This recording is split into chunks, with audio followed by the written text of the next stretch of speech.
नमस्कार दोस्तों, आप लोग कैसे हैं। उम्मीद है कि आप लोग ठीक ही होंगे। तो दोस्तों, आप लोगों को बता दी कि खेसारी लाल यादव जी और सपना चौधरी के बहुत ही कमाल के वीडियो शूटिंग किया गया है।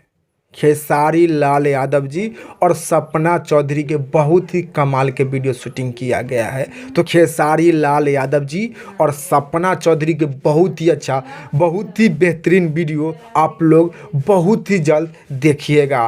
तो खेसारी लाल यादव जी और सपना चौधरी के वीडियो के बारे में आप लोग क्या कहना चाहते हैं, आप लोग जरूर नीचे कमेंट बॉक्स में बताइएगा। खेसारी लाल यादव जी और सपना चौधरी के बहुत ही बेहतरीन वीडियो आ रहा बा, बहुत ही कमाल के वीडियो आ रहा बा। खेसारी लाल यादव जी और सपना चौधरी के वीडियो बहुत ही अच्छा, बहुत ही बेहतरीन से शूटिंग किया गया है।